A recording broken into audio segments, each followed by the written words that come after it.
Hey, how you doing? This is RJ.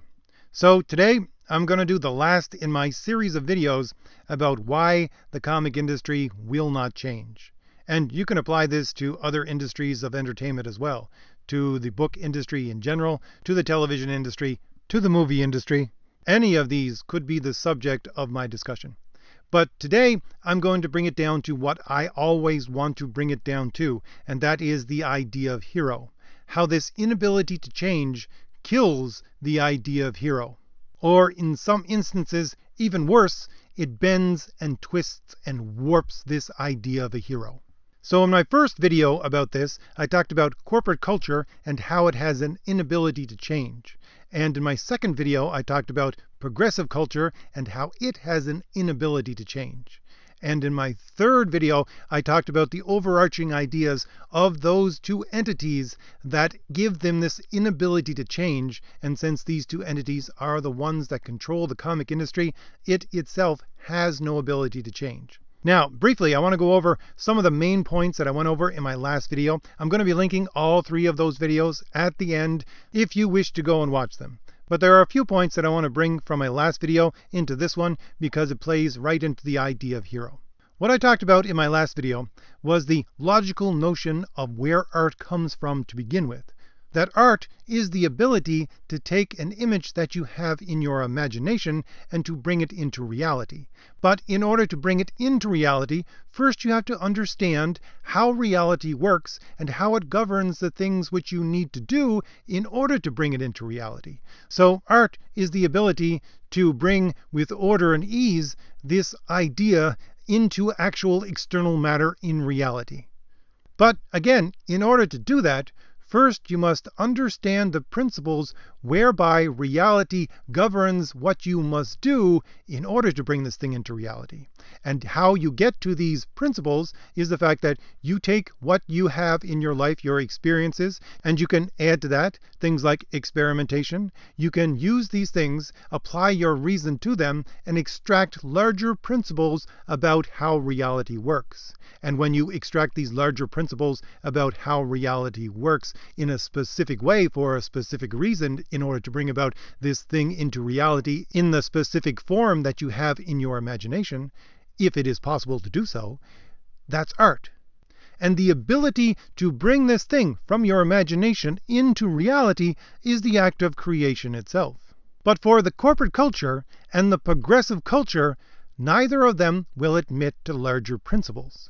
Because for the corporate culture, all they care about is making money, and therefore larger principles are irrelevant. For the progressive culture, larger principles are actually deadly to the basic ideas that underpin their ideology to begin with, so they have to destroy the notion of larger principles themselves. So neither of these two entities have any recourse to larger principles.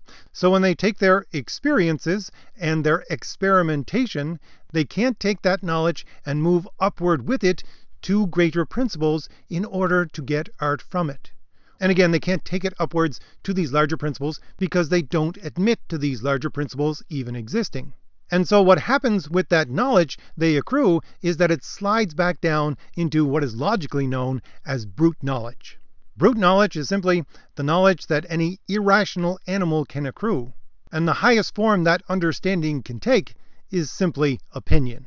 But the point being that since they have no recourse to these larger principles, they cannot find out what these larger principles are in order to employ them, in order to bring a thought into reality. Therefore, they cannot use art. Therefore, they cannot create. And since they cannot create, and since change is an act of creation itself, they cannot change. And quite simply, they will not change.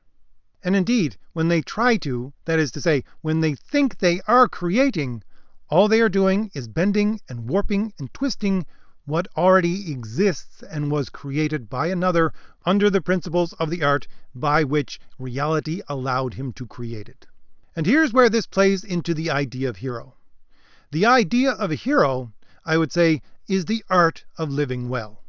Because the whole point of human existence is that you wish to do things in order to improve your situation. You want to improve your situation because you want to make your life better. You want to make your life better because you want to be fulfilled.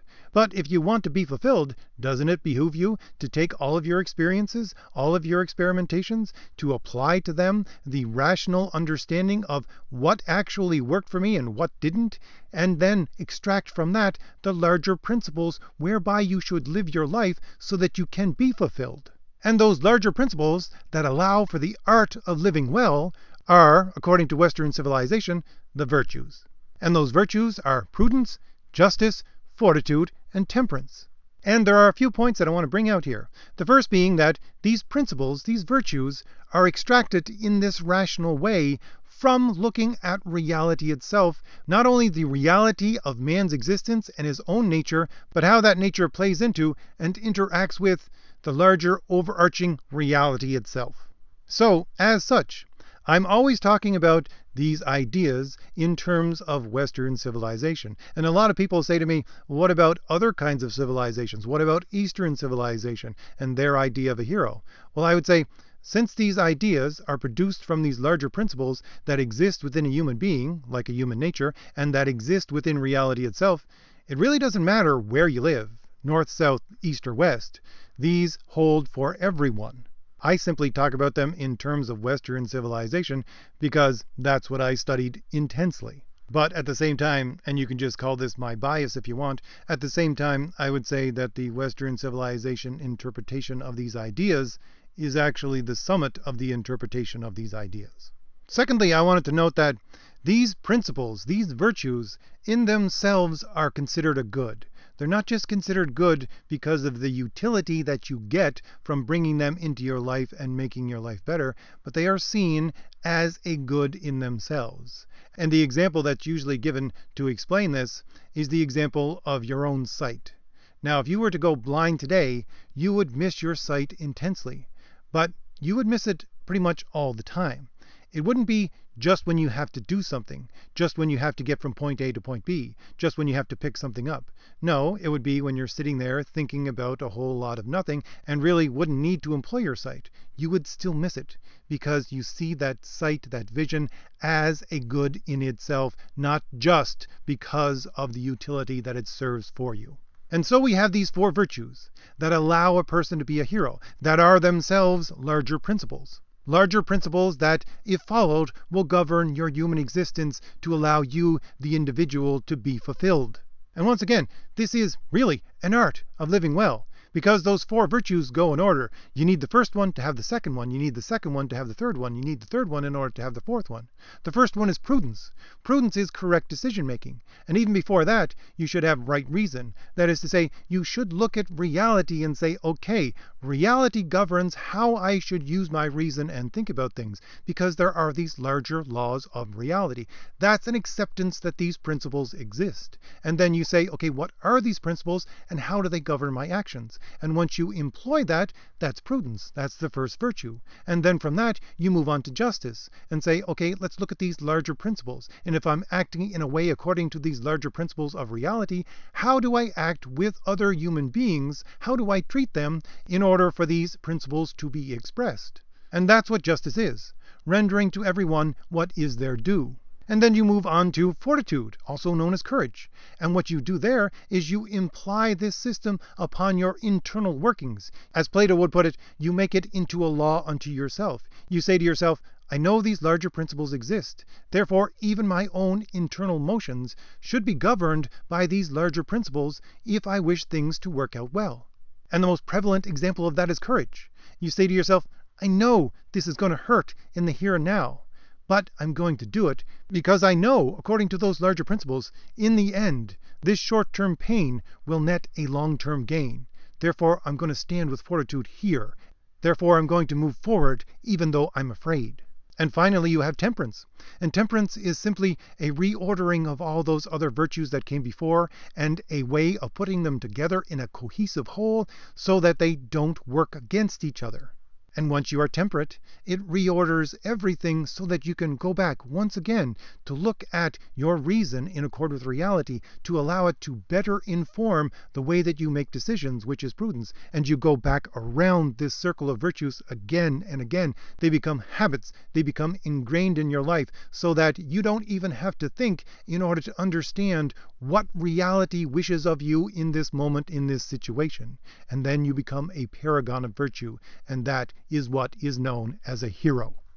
And to bring this into the realm of story, if we look at expressions of hero and the idea of hero, it can be done in many different ways. We have someone like Aristotle doing it according to philosophy. You can do it according to history. Now, this is actually one of the things that really ticks me off, because when I studied history, you still studied history according to the great man history. That is to say, you looked at great men and the great events around those men, and that's the way that you were supposed to study what actually happened in the past. But since then, they've gotten rid of that idea, and they try to teach history according to the prosaic things that happen to the normal, everyday person. And it's no wonder that nobody wants to study history anymore. But the reason why they have gotten rid of it is because that great man history gives you that idea and depends upon that idea of virtue, that they are great for a reason, that they are following larger principles. Let's examine how they were able to follow these principles and how they failed at doing so. And they don't have to be just great in the sense that they are heroes. They can be great villains as well. But they can't be common men.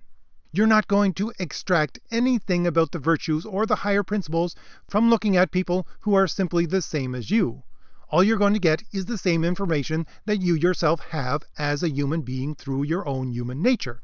I'm sorry, that's a little rant, a bit of an aside, but you can study heroes through history, certainly if you look at great men history. You can also do so through something like polemics, where you are looking to praise this individual for their virtue. But at the same time, you can use story in order to explore this idea of hero. But whereas you take something like history or polemics, and first you're looking at the man, and then you are looking at the virtues which they possess, within something like a story, and I would say stories are much more akin to philosophy than to polemics or history. If you look at a story and philosophy, they are looking at the principles first, and then extracting them downwards towards man, downwards towards your characters. And this is exactly why Aristotle, when he talked about the structure of a story, after being the first person to talk about how logic works, how art comes from that, after doing that, he talked about story. And he talked about story in the terms of art. That art should be a representation of reality. And why? Well, principally because we, as human beings, part of our nature is that we are imitative learners. And we are using this story as a substitute experiment for one of our own experiments. And the only way an experiment works, in order for you to extract out of it anything larger, is that it must play into these larger principles of reality itself. These larger principles not only that govern the art in which it is using, but also governs the lives of the people who are reading or hearing or watching your piece of art, your story.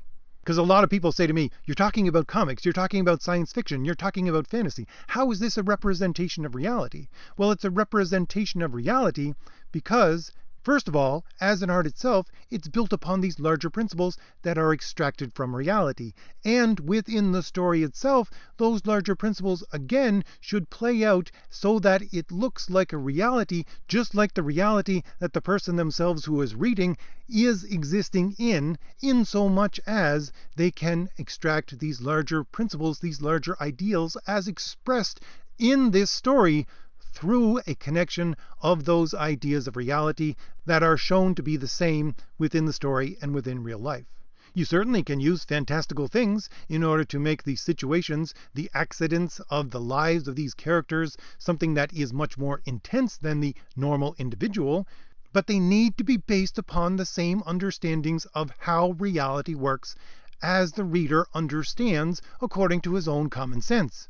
And this is where great stories come from, because the reader understands that they're looking at a person who is a hero. That is to say, they're looking at someone who exists under the same conditions of reality that they themselves exist in.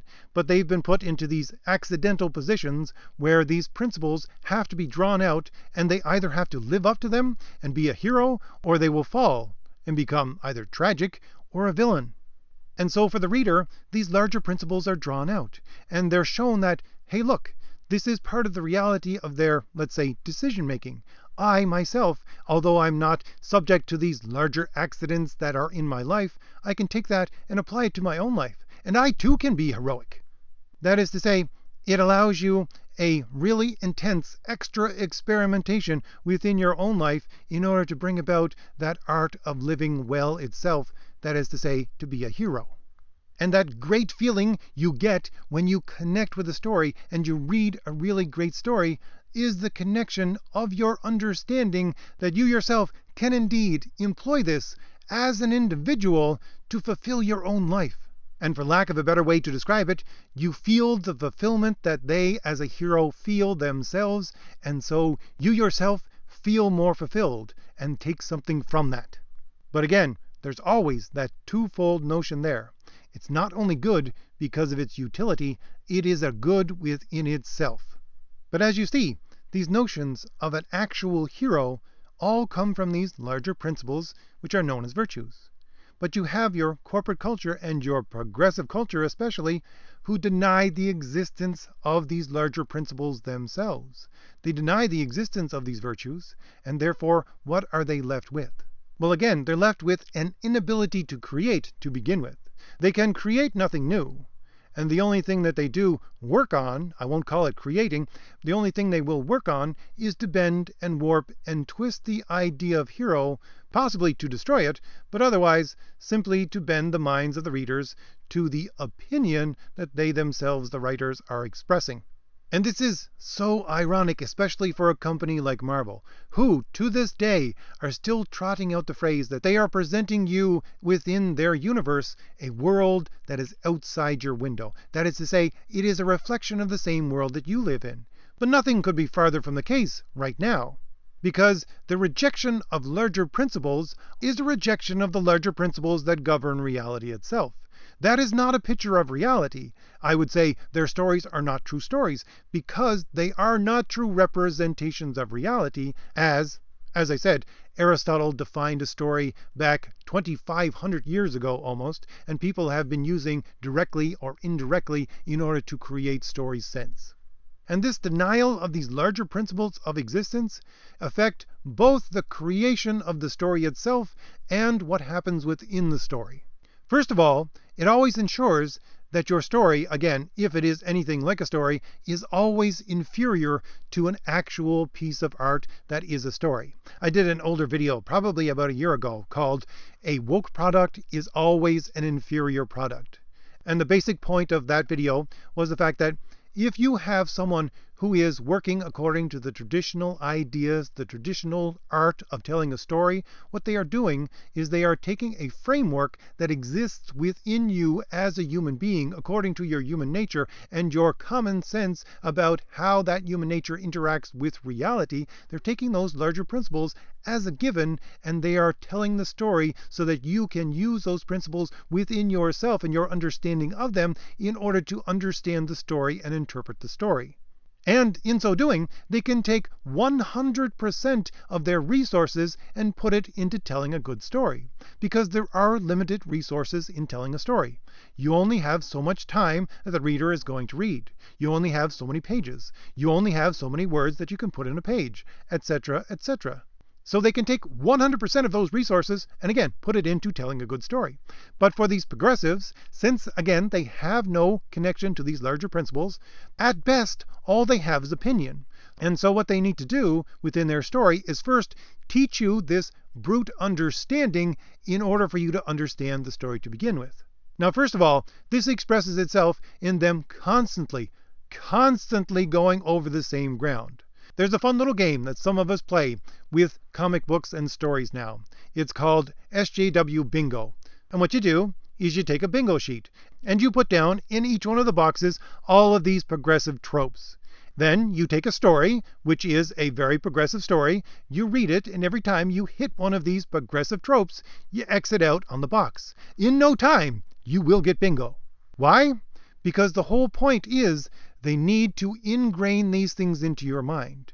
They are looking at your understanding of things as brute understanding. That is to say, as if you were an animal, and therefore you need to be trained as an animal. And the way you train an animal is that you make sure they do it over and over and over again so that they can understand what is going on.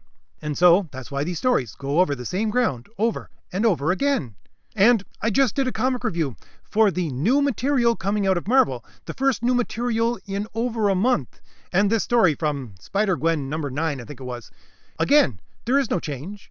You hit these tropes over and over again. You have this girl saying, I'm not a damsel in distress. I can take care of myself. You have her arguing with her father because he's a part of the patriarchy and he's talking down to her and she must defend herself against this. You have the clear admission that she is a gender swap of another character and that she herself, supposedly within the story, thinks that she can be a better hero because of that. Again, these are things that always pop up.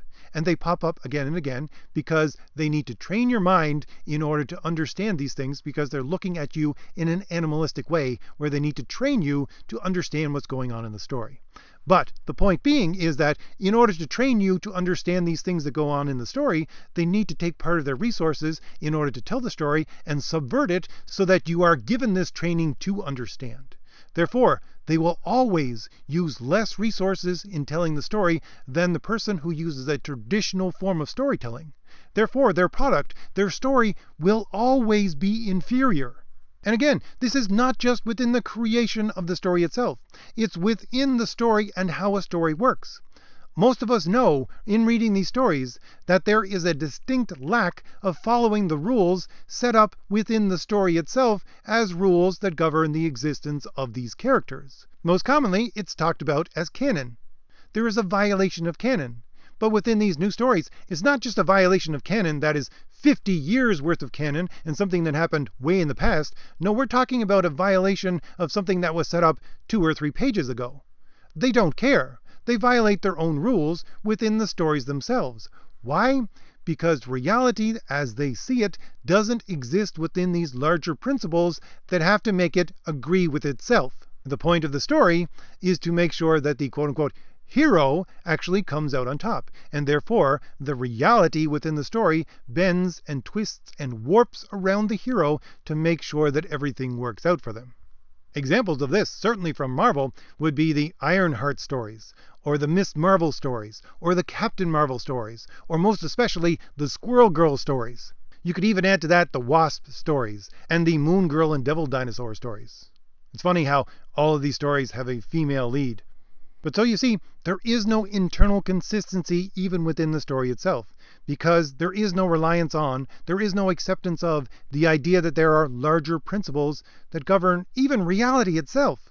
But I think the real point to draw out of that is the fact that they have to use this idea of trying to train you within this mindset in order for you to understand the story. Which again is very, very ironic, because you have these comic pros that write these stories always talking about how comics are for everyone, while at the same time telling people this comic isn't for you. And of course, this comic isn't for you because you don't have the training to understand the mindset, to understand the story and the ideas that are being expressed in the story, because those ideas are progressive ideas and you need to be trained in order to understand them. You can't understand them according to simply being a human being.